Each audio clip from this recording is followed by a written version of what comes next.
Not what elective are you going to take. It's like, what instrument will you play? So 7th grade is when you started. Yeah, that was at Orange Park Junior High School. Eugene Minot. And so he started me on trumpet. Then that same year I moved to Lakeside Junior High School. But yeah, trumpet was the thing, man. So I've been playing since I was 12 years old, but that was my deal, man. Coming up, it's all I ever wanted to do. You know, I thought I would make an album by 17 and spend my whole life touring around the world playing the trumpet. And we've come full circle, you know? I thought I was that's a good egg. I thought I was going to teach. Like, Bunky was like my archetype. When I came in, I was like one of the MacGyver was my idol growing up. So like a jack of all trades. Nice jacket, by the way. That's very MacGyverish. It is MacGyverish. My wife got it for me for Christmas last year. So any instrument, it was just whatever instruments like you. I just played. And so when I came to UNF, I picked saxophone so I could study with Bunky. And then Bunky actually in the middle of a lesson was like, why don't you take piano as your main instrument? Because you'll make more money as a pianist. And I'm like, that's a good point. If I switched to my major to piano for jazz, would I be studying with you every week? He's like, well, you might be able to saxophone study with me. You probably get something once a semester maybe. And I'm like, well, I already see the pianist once a week for my for a secondary instrument. So I think I'm fine with this. I'll take all the Bunky I can get. Man, I was so blessed when I was young. You know, so I come in as a freshman. I'll grab that for you. I come in as a freshman to UNF, and I started really getting serious about improvising in 12th grade. You know, I started really practicing it. I got to Douglas Anderson as a 10th grader. I wasn't there as a freshman, and there were guys there. Alex Minchek was there, you know. Randall Haywood was there. Bob Reynolds was there. Juan was there. Scott was there. So there was a lot of good friends to help me learn. Jacksonville All-Star Big Band. Come on already. Right? And so these guys, they helped me kind of think it through. But then 12th grade, I did this thing called ARTS. It was like this national high school seniors, all different arts areas, and one was jazz improvisation. So I said, I'm going to record for this. I better learn how to improvise better. So I got real serious that year. I was always like the lead player, the principal in the orchestra, that kind of thing. That's when I really started getting serious about improvising, right? When I first met Scott, he'll tell you himself, so I was a total Maynard guy, and I still am. Maynard's killing. My first album was Chameleon. Come on already. That was my first album, period. That will suck any guy into jazz music, right? It's like an entry. It's like, get this, you're like, I love this, it's excellent, right? So I get to DA, and Scott Gibbs is like, man, you need to listen to Clifford Brown. I'm like, I'm not into that kind of stuff. He called me out on a gig the other day. He brought that up. Like, thank you, Scott. It's so wonderful at first impressions. I remember when I introduced Bolus to him in Simons. He had a gig with like Ricci and somebody, and we go there and pull him up. And Scott goes, that's what you play. He's like, so who do you listen to? And Josh goes, oh, I love Chick Corea. He's like, you'll grow that like immediately. Oh yeah, that's just a face. And he's so confident. You got to launch the ball. You got to confident and dry in the way he presents things. It's matter of factly. Yes, I love it. Me too. So Bunky would hear me in my lesson. He would just come in, sit down, play a tune with us. It just, you know, it was just the most amazing thing. I remember one time he sat me down in a practice room, and he'd be at the piano, and he'd be like, huh? And I would nod my head like I had any idea what was going on. Huh? You get on. But then he showed me, he's like, here, you got a delay resolution. And he goes, right? So like delaying the resolution to the 5 and the 1 in B flat concert. It's like, that's the right finger. That was trumpet fingering. It's like, what's going on over here? Not only is he giving me hip stuff, he's like showing me on my own instrument what I should be doing. Said, I don't think I have any idea what I'm dealing with here. I don't really. My first lesson with Bunky. So I came in as a freshman, right, and I studied with John Ricci because that was his last year teaching, and I wasn't any technique. I was knowledgeable, but it didn't sound like it.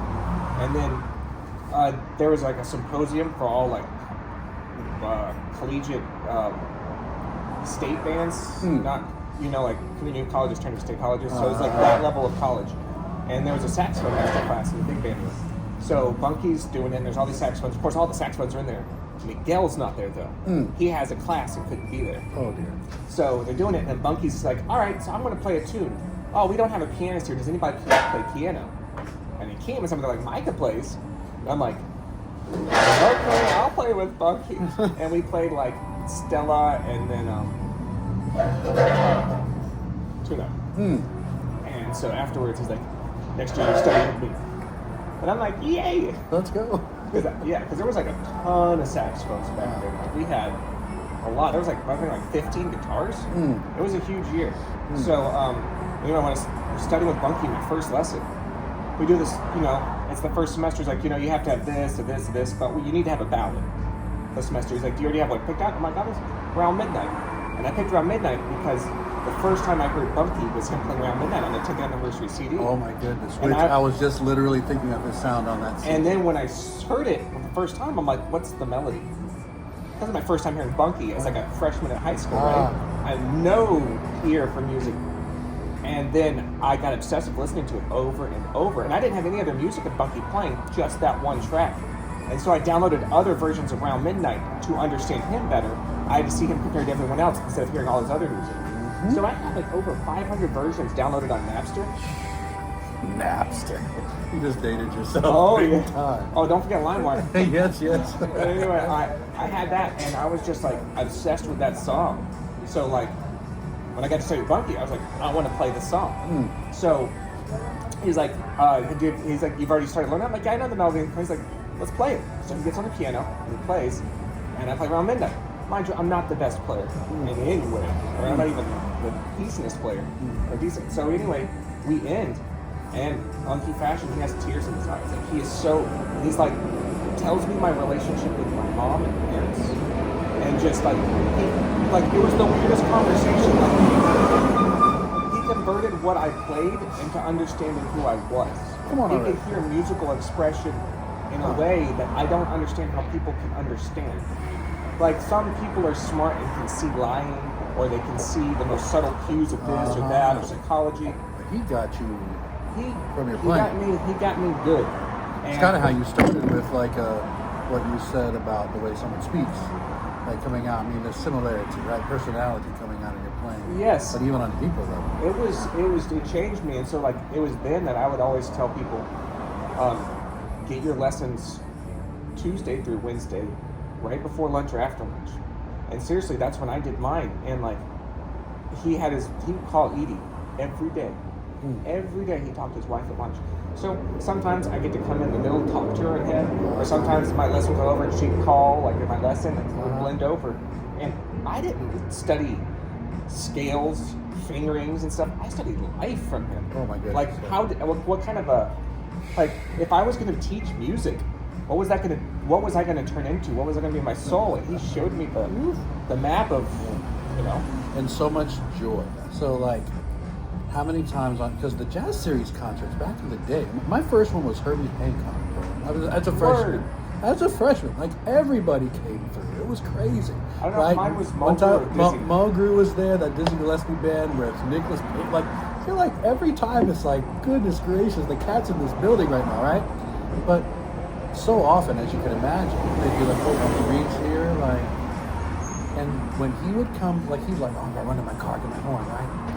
Like a kid going into a toy store. Like, he was beaming, like, I'm about to play, Every time I saw that face a number of times backstage at those concerts in the Robinson back in the day theater, right? Yeah. And he would have this, he'd be like bouncing, like he could chomping at the bit to go play, And I transcribed for one of my juries. I transcribed like a bit of his solo on Seashells.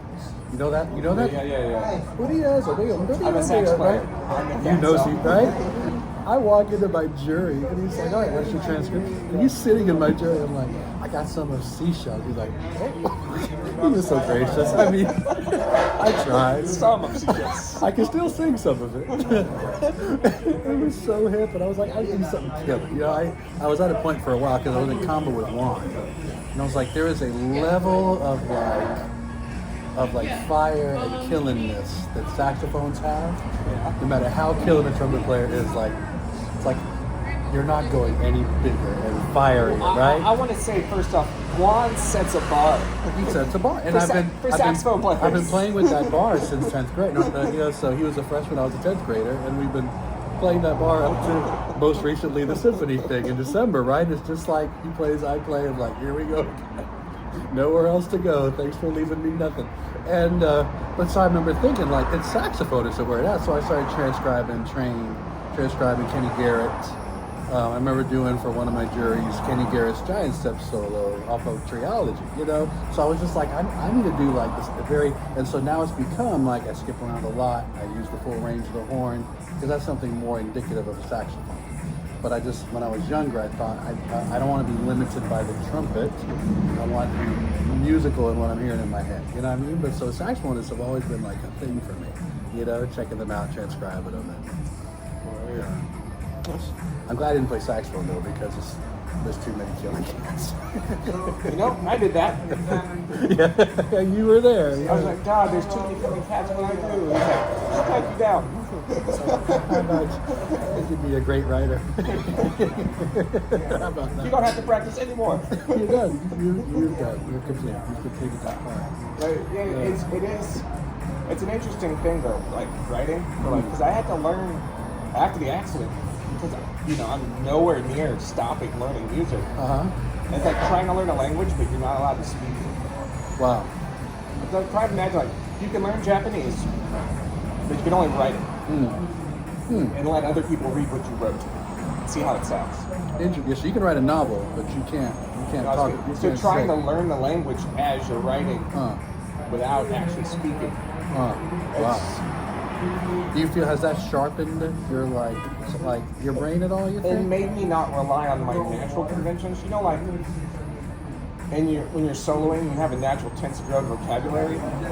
That's a little bit different if you're not on the horn. The lines you hear by yourself are different than when you're on the horn. I don't know if that is for you.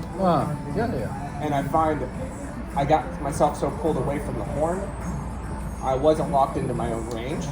That's good. See, my own lines and keys. There's a you're right. There's a self-created barrier of hearing things that you know you can accomplish. You know, like you'll hear like one lick by your favorite artist. It doesn't matter what key they're in. They'll find a way to make that lick and that key work for that chord, right? You know what I mean? And just like that air register of the horn is where they like to play like that. And I guess writing just made me not think like that No bonds of technique. Or maybe sometimes I can create my own narrow for each composition. I create their own parameters instead of letting my technique on my horn be my parameters. Yeah. That's good. That's true. I let other people's technique be the parameters. That's good. I had to find, like, you're going to have to learn how to do this. Okay, here's the one part. Yeah. Oh, what was it? Was it Doug Womble, I think? Said he got to be in a rehearsal with Lincoln Center and Richard had written a guitar part and there was 7 notes in the chord. And he's like, there's 7 notes in this chord. I've got 6 strings. And he said, well, you better shed. Better find a way to play that 7th note. So yes, sir. Yes, sir. That is funny. I'm gonna have to get out of this. Let's do it. Yeah, that's fine. Me too. All right. I'm so sorry to cut off. Yeah, it's great. He's awesome. We're getting a recording. Gonna be Dave great. Champagne, Jacksonville, Florida. What's the website? ChampagneTrumpet.com. Word. Champagne Trumpet on Instagram. Champagne Trumpet on YouTube. David Champagne if you see me walking around. Woo. All right. Later, folks.